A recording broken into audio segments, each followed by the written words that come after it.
Tahun 1990-an dan awal 2000-an adalah era yang luar biasa bagi sepak bola. Periode kebangkitan yang penuh dengan pemain yang tujuan utamanya adalah untuk menghibur. Alvaro Recoba mungkin bukan pemain pertama yang terlintas dalam pikiran, tetapi bakatnya patut dirayakan.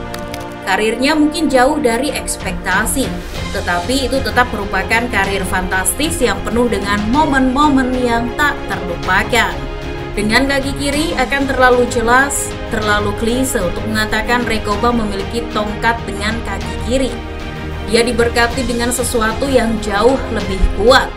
Kaki kirinya yang mampu menciptakan hal-hal yang tampaknya mustahil dengan kekuatan pikiran seseorang. Dia adalah penggiring bola yang luar biasa, sering berpindah ke area berbeda di lapangan dengan bola menempel di kakinya. Pengambil bola mati yang ahli. Singkat kata, dia adalah pesepak bola yang cerdas dan taktis. Satu-satunya batasannya adalah pendekatan yang agak malas untuk permainan. Tetapi dalam beberapa hal itu hanya menambah daya tariknya. Recoba memulai karirnya di Montevideo bersama Danubio, di mana ia melakukan debutnya saat berusia 17 tahun dan mencetak 11 gol dalam 34 pertandingan liga sebelum pindah ke salah satu dari dua pemain besar Uruguay nasional pada usia 19 tahun. Posisi nasional di divisi Primera Uruguay membuat Recoba harus meningkatkan permainannya lebih jauh. Dan itulah yang dia lakukan, mencetak 17 gol dari 33 pertandingan sebelum diberikan platform untuk membawa dunia sepak bola dengan luar biasa. Recoba dengan cepat membangun reputasi sebagai pemain dengan kaki kiri yang indah, mahir dalam menggiring bola dan mengalahkan lawan dengan kecepatan dan tipu daya.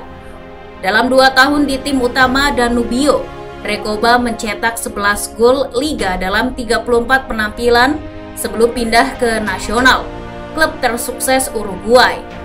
Menjadi seorang pemuda, El Chino meningkatkan angka golnya, mengantongi 17 gol liga dalam 33 penampilan antara 1996 dan 1997. Pada usia 21 tahun dan dengan 4 musim domestik di bawah permainannya, Recoba tampaknya siap untuk pindah besar ke luar negeri.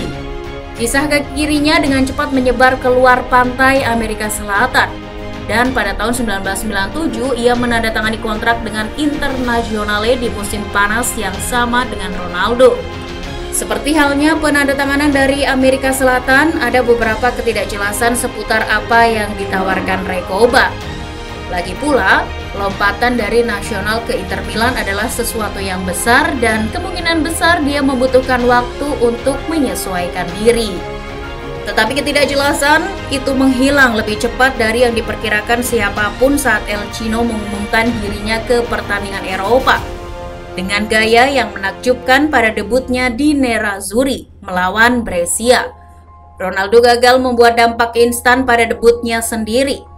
Tampil mengesankan tetapi membentur mistar gawang dengan tendangan bebas dan melihat gol dianulir karena offside.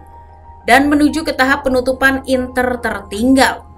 Recoba, pemain yang belum terbukti pada saat itu, memulai dari bangku cadangan tetapi dibawa oleh Luigi Simoni sebelum gol itu untuk bermain di 18 menit terakhir. Dan itu Recoba, bukan Ronaldo yang mengubah permainan di atas kepalanya. Dengan sisa waktu 10 menit, ia menerima umpan pendek dari Benoit Kowa sebelum segera melepaskan bola ke bagian belakang gawang dari jarak 30 yard dengan tendangan murni yang konyol. Dia tidak ditutup dengan tergesa-gesa, tetapi bek Brescia hampir tidak bisa disalahkan karena tidak menyadari dia mampu melakukan itu. Mereka tahu sekarang. 5 menit kemudian Inter mendapatkan tendangan bebas dari jarak 35 yard dan kali ini Recoba dipanggil untuk melakukannya. Setelah mengantongi 1 gol dari jarak jauh, inilah kesempatan baginya untuk membuktikan betapa luar biasanya dia sebagai pesepak bola. Dan itu yang ia lakukan dengan kuat melepaskan tendangan bebas ke sudut atas gawang sehingga timnya mendapatkan poin maksimum. Massimo Moratti telah diyakinkan untuk menandatangani Recoba setelah gol solo yang dicetak untuk nasional yang dibandingkan dengan gol kedua Diego Maradona melawan Inggris pada 1986. Sekarang dengan 2 gol dalam debutnya dan jaminan gol dari Ronaldo, tampaknya Inter pasti akan mendominasi. Setelah debut 2 golnya, masa depan tampak cerah. Recoba kembali turun dari bangku cadangan pada pertandingan kedua Inter di musim 1997-98. Meski Nerazzurri kalah 4-2 di Bologna, dia kemudian tidak akan muncul kembali sampai setelah tahun baru. Kembali dari bangku cadangan untuk mencetak gol dalam pertandingan tandang dengan Empoli. Itu menjadi gol terakhirnya musim itu dan dia hanya memulai 1 pertandingan liga di sisa musim. Namun awal yang sulit berlanjut ke musim keduanya, di mana ia hanya membuat 1 penampilan pengganti sebelum Natal. Manajer Luigi Simoni dipecat pada November setelah awal yang acuh tak acuh. Hanya mengumpulkan 17 poin dari kemungkinan 33 dan digantikan oleh Marcelo Lippi.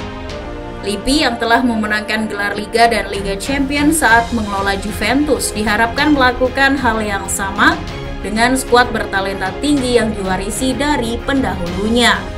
Awalnya Recoba tampaknya bukan bagian dari rencana Lippi, karena dia dipinjamkan ke Venezia untuk sisa musim 1998-99. Memperoleh pengalaman melalui sepak bola tim utama, Recoba memulai semua pertandingan tersisa, mencetak 10 gol saat Venezia finish di urutan ke-11. Ironisnya, Venezia hanya finish 4 poin di belakang klub induknya yang gagal lolos ke kompetisi Eropa dalam kampanye yang menyedihkan. Recoba kembali ke San Siro untuk musim 1999-2000 dan menjadi pemain reguler di bawah Lippi, membuat total 27 penampilan liga. Setelah 21 November, dia tidak melewatkan 1 pertandingan pun dan menyelesaikannya dengan double figure untuk kampanye liga. Inter finish keempat di Serie A karena itu lolos ke babak penyisihan Liga Champions dan mencapai final Coppa Italia.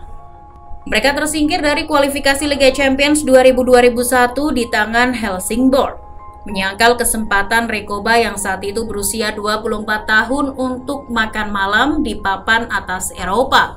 Recoba juga harus berurusan dengan manajer baru karena Lippi membayar harga untuk kekalahan Helsingborg, dengan Marco Tardelli datang berikutnya melalui pintu putar Moratti.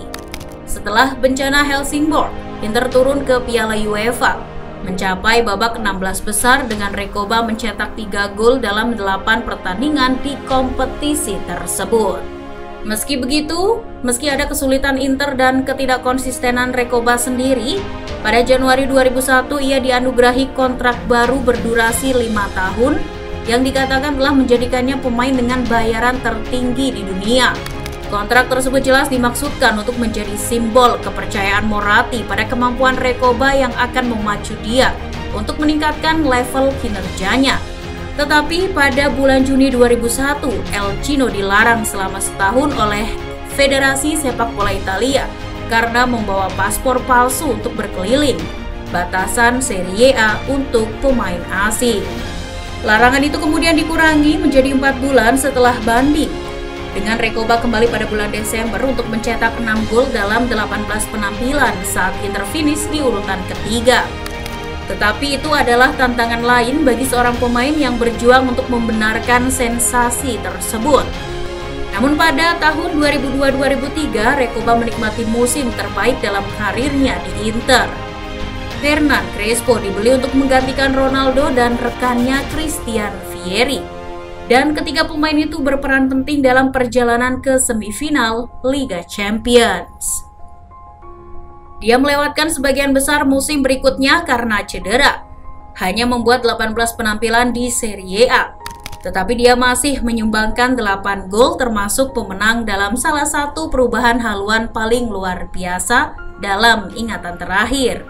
Dengan Inter tertinggal 2-0 di kandang dari Sampdoria di 10 menit terakhir, bos saat itu, Roberto Mancini, memperkenalkan El Chino dengan harapan dia bisa menghasilkan keajaiban dengan kaki kirinya yang spesial, dan dia melakukan hal itu. Sejak dia diperkenalkan, permainan berubah. Dirinya mulai kembali. Sayangnya itu bukan awal dari kebangkitan besar, tetapi lebih merupakan awal dari akhir karena penampilan Recoba menyusut selama beberapa musim berikutnya.